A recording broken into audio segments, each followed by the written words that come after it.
Lori Wallach from TradeWatch.org drops by to talk about Buy American and how this action by Joe Biden is only the first step. Check it out, leave your comments, ding the bell, share it with your friends, and subscribe to our channel. And welcome back. On the line with us is our old buddy Lori Wallach, the Executive Director of Public Citizens Global Trade Watch. TradeWatch.org is the website, or citizen.org/trade. And Lori can be tweeted at PCGTW or Wallach, WALLACH, Lori, LORI. Lori, welcome back. We're looking at this Buy America thing. I wrote an op-ed about this on Sunday saying, we need to go back to FDR's Buy America program that, ever since Reagan, the presidents have been issuing waivers like jelly beans. And then Biden comes out on Monday and says this is what he's going to do. It blew my mind. Is it as good as it seems? Well, it's certainly a good first step. The actual executive order doesn't actually fix the problems. It lays out about 60% of the territory they need to cover, and it lays out things they promise to do. So we'll all have to stay on top of the story to make sure that the declaration of intention to do it translates into real change. Yeah.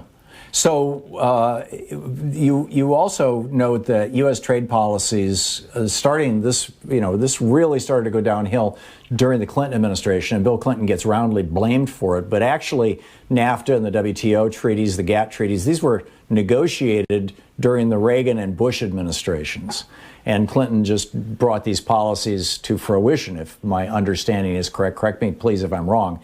And that disproportionately, minorities are the ones who lost their jobs, principally African American and Hispanic people. I would assume women as well, even though women are the majority numerically. But that disproportionately minorities were harmed, and not only that, not only were they more likely to lose their jobs, but when they do get new jobs, even with the same level of education, they're more likely to have lower pay scales. Do I have all that right? You do, and that is the finding of our new report that is called Trade Discrimination. And you can see it on our website, which is tradewatch.org. What we decided to do is something that hadn't been done before, which is we wanted to figure out what were the impacts, particularly on workers of color, of these trade agreements. So we took the data that laid out what sectors of the economy were the hardest hit. We found 10 manufacturing sectors that have seen the most job loss, the worst shift in a bigger trade deficit. And we looked in the service sector and different sectors, for instance, call centers.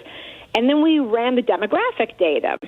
And gruesomely, we found out that in 9 of the 10 sectors that were the hardest hit by trade, both Latino and Black workers were disproportionately represented relative to their share of the working population, and that the call center industry, which has had mass, broad outsourcing, largely to the Philippines, where there are no labor rights, has been people of color at an enormously disproportionate percentage. Then we started looking at the states. Certain states have gotten particularly slammed: Texas, New York, California. And we looked at where demographically people of color were living. And the states that were the least impacted are the whitest states. The states that were the heaviest impacted were the states with the most people of color. And then, as you mentioned, we looked at the income inequality data. And we found a larger contribution when rehired to lower wages for people of color losing jobs to trade. But, Tom, maybe the worst thing we found was that actually, regardless of looking at education levels, et cetera, Black and Latino workers had a lesser likelihood of getting rehired at all. And so that's just plain out discrimination. That's not about the trade agreements. That's about racism. Well, that was my follow-up question, Lori, is to what extent is this a function of basically, LIFO, last in, first out, that minorities have been only in the last few decades had available to them in a really broad way, good paying jobs and careers and things that had historically been blocked, I mean, up until the 1960s, blocked by law in many cases from people of color. And so you've got just a couple of generations coming into this, last in, so when it starts falling apart, first out. And would that not be true of any kind of policy that simply caused millions of people to lose their jobs, as these trade policies that Reagan and Bush negotiated did? That's what we thought at first, and that was sort of the hypothesis we were testing. What we found instead is that actually it was the impact of losing 65,000 manufacturing facilities under these trade agreements in the last 25 years. It was losing 5 million manufacturing jobs. The economy has created a lot of jobs, but as far as jobs of a decent wage, a union job, and in fact, there are a lot more Latinos now working in manufacturing because the Latino share of the population is up, but Latinos who lost the union, middle-class jobs that were outsourced to lower wages when those workers got rehired, they're making a third or a half in non-union jobs now in what is classified as manufacturing, like meat packing, or in the Southeast and some of the non-union auto plants of Honda and other companies. But what we saw basically actually was with black workers, it was the pattern of the Great Migration.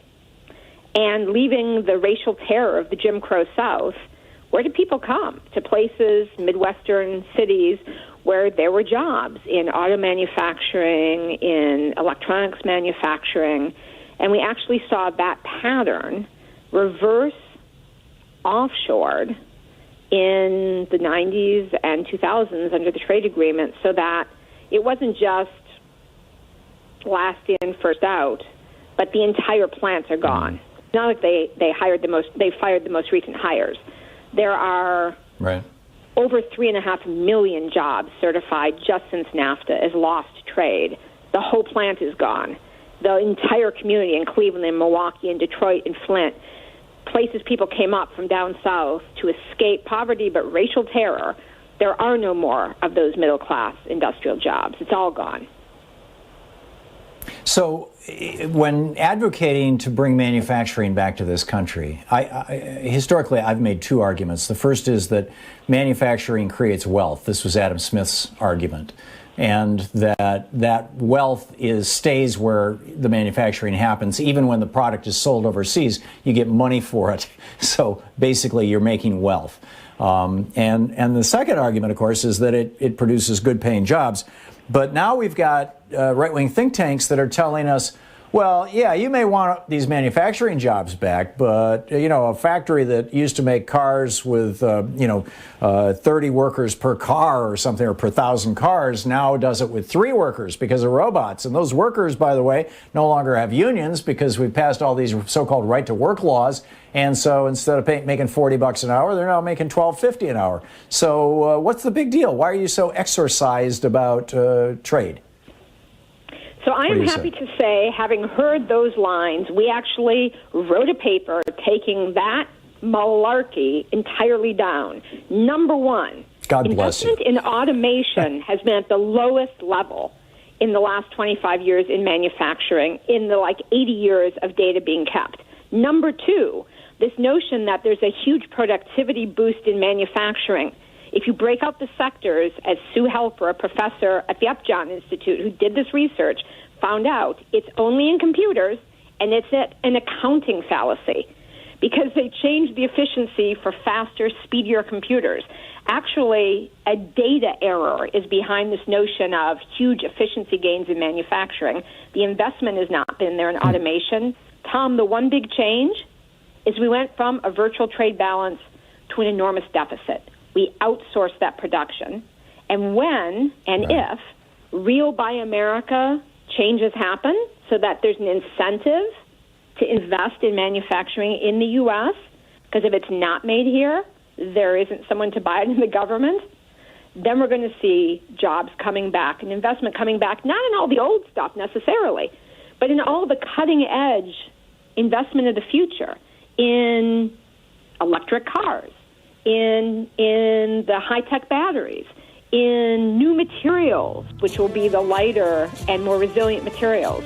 That Buy America order, Brilliant. if we make it happen, is what that's about.